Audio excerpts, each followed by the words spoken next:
Welcome back, ladies and gentlemen, to Jacksonville, Florida, and welcome back to the Mighty Trigon. As we move along in our card to the middleweight division, scheduled for 5 3-minute rounds. Our referee in charge when the bell rings, Christopher Young, and this bout is brought to you by Clue Nicotine Pouches. Let's meet the fighters. First, fighting out of the blue corner, wearing the blue trunks with white trim, he stands 5 feet, 9 inches tall.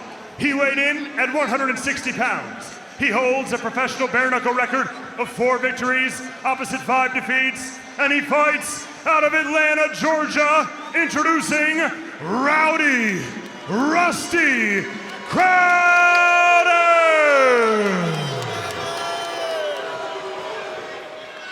And now his opponent, standing across the Trigon, fighting out of the red corner, wearing the black trunks, he stands 6 feet tall. He weighed in at 154 pounds. He holds a professional bare-knuckle record of 3 victories, opposite 2 defeats, and he fights out of Lake City, Florida, by way of Fort White, Florida. Ladies and gentlemen, introducing Joshua Wayward Sikes!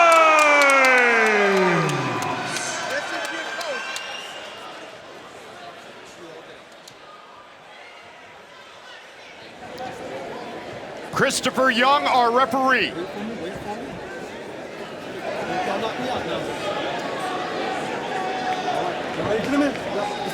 Here we go! Joshua Sikes in the black and purple trunks, blue trunks for Rowdy Rusty Crowder. You're gonna see Sikes try to establish some distance. He's tall, he's rangy. You're gonna see Crowder trying to pressure him. Work on the inside. Crowder made quick work of James Bodner in his Trigon debut in December of last year. A couple of months ago in Denver, Robert Duran Jr. got the better of Joshua Sikes. Rusty Crowder, in his one fight in the Trigon, win the distance with the champion, the hitman, Harry Gigliotti. That is an accomplishment. Yeah. Gigliotti's been on a tear. Yes. Since arriving at the Trigon. That's actually a feather in your hat just to go the distance with him. And big fight coming up in the UK, title defense for the hitman, Harry Gigliotti, against one of Wales' best, Callum Skane, the Skull Crusher. Round number 1. Joshua Sikes looking for his 2nd Trigon victory. Crowder looking for his 1st. 10th bare knuckle battle for Rusty Crowder. Watch your fingers, watch your fingers. Crowder not applying as much pressure as I thought he would. He's staying at a little range, which is probably at the range Sikes wants him at, but Sikes not really using those straight punches to control the action. He's a bit wide as well, so not a lot of punching so far. Maybe they're trying to save their hands, Goldie. Maybe. Joshua Sikes pointed out that the scale was a big battle for Rusty Crowder that was a setback, so the fight contracted at 160, but in real competition, really that Rusty Crowder's never fought higher than 147. Sikes very natural at 154, under a minute, round number 1, feeling out process. A little different to the first couple minutes of the first Ryan Jet and Tommy Aaron. Yeah. Not a lot of tactical, a lot of posing so far. Good jab there by Sikes, and that's I think what he's got to stay on. I think he can get on these straight shots because, you know, Crowder's staying on the outside, and he's also not moving his head, so you can pick him off with these long-range shots if you keep him short. You know, partner, I just mentioned, you know, going the distance with Harry Gigliotti. Joshua Sikes said that he felt that fight kind of showed him the blueprint to how to fight against Rusty Crowder, keep him at the end of that jab. Yeah, Gigliotti's background is boxing, so he understands the jab for sure.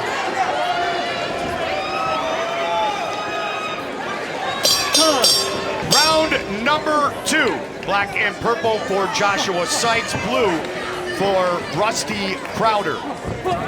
Feeling out first 3 minutes. Let's see if the action picks up here at round number 2. See if Sikes starts to use that reach to his advantage. Good combination there. You're gonna need to see Crowder putting on some more pressure here because you can't leave Sikes at that distance and that comfortable. You know, he's gonna feel like he's gonna have to fight to win the fight. You know. You see another mistake Crowder makes. He goes straight back when he's slipping punches. He's got to dip underneath and try to counter from there. Move his head. That's what I'm saying. You got to move his head so at least you keep Sikes from being so comfortable. You're going to be in and out constantly, especially when you're the shorter guy. It's going to be much harder to close that gap because you got to restart every time you step out. Mentioned that Joshua Sikes' last fight was against Robert Duran Jr. Robert Duran Jr., Rolando D, in our co-main event of the evening here tonight from Jacksonville. Another thing, Goldie, when it comes to head movement and moving your feet, you got to pick one or the other. You can't do both at the same time. If you're moving your feet, it's hard to move your head. When you plant yourself, you can give some head movement off your hips and then be a little more deceptive on the attack. You see, Sikes is getting very confident because, you know, he just sees Crowder's not really able to attack across the distance. And Sikes can pick off Crowder at will. Look, for me, Sikes could be much busier and really take control of this fight. For me, also, Sikes is letting Crowder hang around a little bit too much here. But maybe he's content with this slow fight, and you know, maybe he thinks that if he starts hitting Crowder hard, maybe Crowder will wake up and it'll turn into a fast-paced fight. And right now, Sikes is winning a pretty easy, slow-paced fight. Sikes said his body just stopped, cardio-wise, in Denver, but of course that was at altitude. Now he's training Robert and Duran. fighting in his home. Yeah, Robert Duran also helped that, right? You got that right. Training and fighting in his home state of Florida. But maybe pacing himself early. You get that feeling, Paulie, you would know better than any when the legs all of a sudden aren't there. Yeah. You don't want to have that feeling ever again. Yeah. Maybe it's a situation where he doesn't want to go back to that. He's got some PTSD, but he is comfortably controlling this fight. But Crowder, I don't know. I want to say Crowder's out of ideas, but I'm wondering if he came into the fight with an idea because I don't know what his game plan was coming in. He's been bouncing on the outside the entire time, but that bounce is not setting up any angles or offense here, you know, and he's being kept on the outside with his jab. And again, when you're shorter and you have the shorter arms, being on the outside like this isn't going to do you any good unless you figure out a way to close the gap off that. He doesn't have the most explosive first step like a Lion Jet, for example. Right. He doesn't have any head movement like I explained. So he's having trouble with 2 rounds so far. I'm curious to see what they tell him in the corner.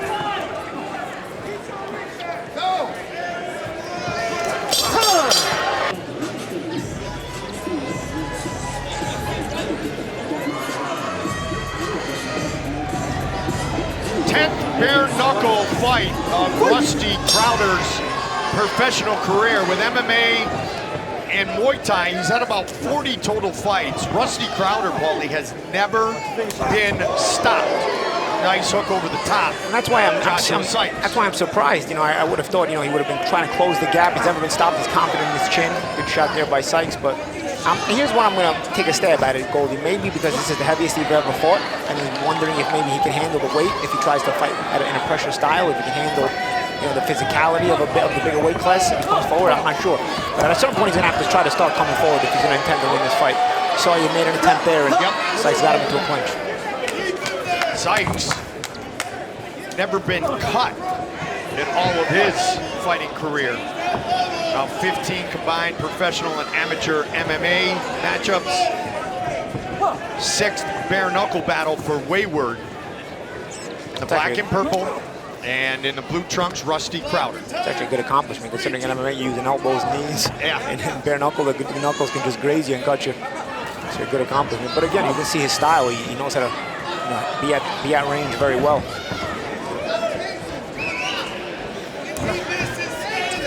Again, yeah, you'd like to see maybe Crowder use a level change, maybe some feints, and you know, this bouncing around. I don't know if it sets up any rhythm because he's not really understanding how to work off that rhythm. So right here, when he's a little implanted, maybe some head movement, some level changes, something, and maybe punch off that head movement and off the level changes just to surprise Sikes a little bit. But he's not doing any of that.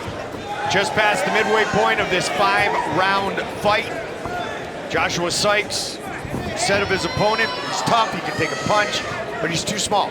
He said, I will be the first to finish him. We will find out as the battle continues. I think that's the thing. That's why I took a stab at that, you know, that opinion. I said maybe Crowder also thinks he's too small. I'm not sure. You know, he didn't make the weight, and this was also a step up in weight to begin with, right? Because he fought Giuliani at 145. You know? Correct. So this is weight 160 for this fight.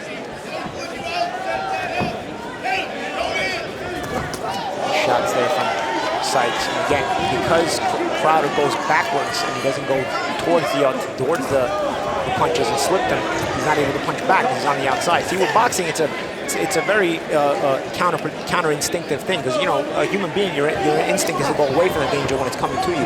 In boxing, your best asset is to go towards it, slip it and go towards it, so that you can, you know, better counter, land the better counter punches and be in better distance to throw some hurtful shots back. And if Crowder is going to keep going backwards when offense comes his way, he's either going to get hit, or if he is able to get away from the punches, he's not going to be in range to punch back either way. And one of the strengths of Joshua Sikes is his counter punching. But if your opponent isn't punching you, then yeah. In our co-main event, right now though, Joshua Sikes just wants Rusty Crowder to engage round number 4. Black trunks with the purple for Joshua Wayward Sikes. Rowdy Rusty Crowder in the blue trunks. Even the corners pretty much echoing what you said. Saying cut him off. If he actually cuts him off, he doesn't want to fight. If he cuts off Crowder, and I'm not sure if Sikes knows how to cut off the Trigon, but if he starts cutting him off, he's really going to give him no space. It's going to really make him uncomfortable. Because Crowder is uncomfortable just being in there. If Sikes starts cutting him off, he's going to really make him uncomfortable. Right now, I don't think Sikes knows how to cut off the ring, because Crowder's been able to circle around. Good jab there from Sikes regardless. Get some punches and bunches like the corner just said.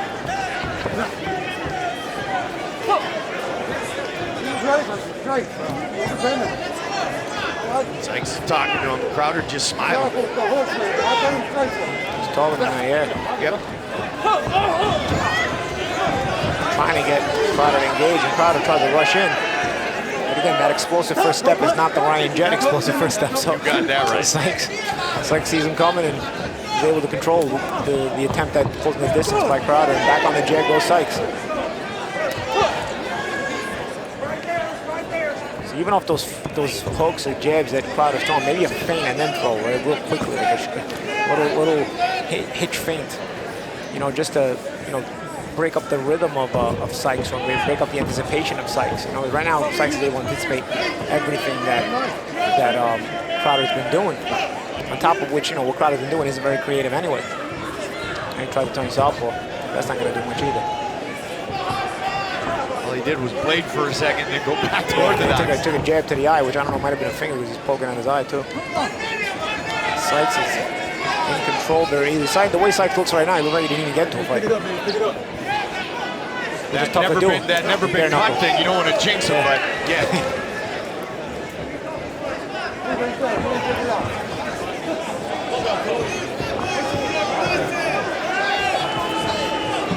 Sykes is smiling, but he's not enjoying himself. Yeah, I think it's more of an uncomfortable laugh. You know, when you're uncomfortable, you're trying to just think that you're comfortable. Good jab again by Sikes. And now he's getting booed as well. Because people see that Sikes is trying to get to him, and Crowder keeps moving. Of course, like I said, if Sikes knew how to cut off the Trigon, he would get to Crowder. He just doesn't know how to cut it off. Crowder wiped that eye a moment ago. It was a jab that did some damage to it. We will literally keep an eye on that. Yeah. Final seconds. Pun intended? Yeah, no pun intended. Oh, good shot. Good shot there by Sikes. But one landed. Will Joshua Sikes be the first to stop Rusty Crowder? Or does Rusty Crowder have one fastball that's going to land at 90 plus miles an hour and change the whole course of how this fight has gone through 4?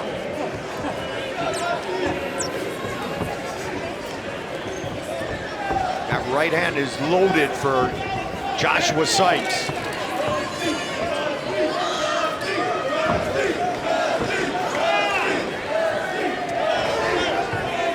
Joshua has said he needs to fight at a higher pace. He said, sometimes I am too patient. I mean, there's more, as you pointed out, Magic Man, on the side of Crowder, but maybe Josh's sense of urgency, maybe it's not coming out because Crowder's not making it come out. Yeah, that too. I mean, listen, with Sikes, it's it's just a matter of if you can win the fight on the jab, you'll take it. You know, I mean, Sikes is a sharp jab. He's in a good rhythm at this point. He sees he's controlling Crowder with that jab. So if this is all I need to win, okay.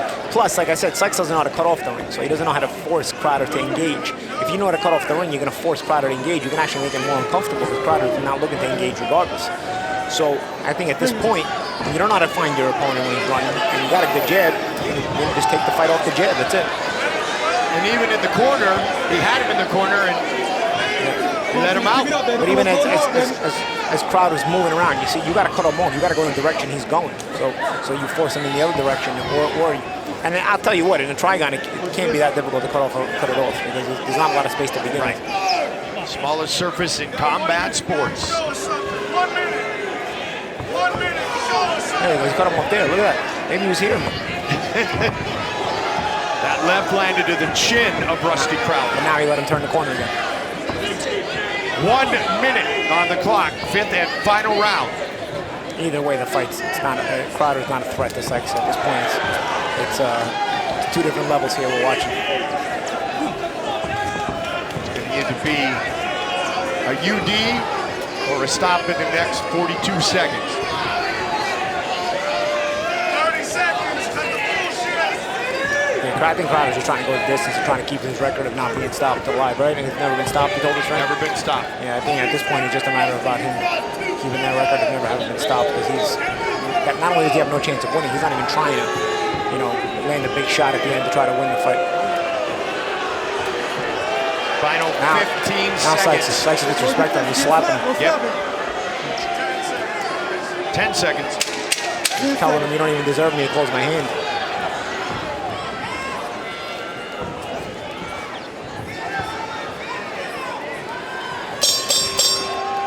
Ladies and gentlemen, after 5 full rounds, we go to the judges' scorecards for the official decision. Judge Eric Larson sees the contest 49-46, while judges Michelle Walker and Frederick Flutie see the contest 50-45, declaring your winner by unanimous decision, Joshua Sikes.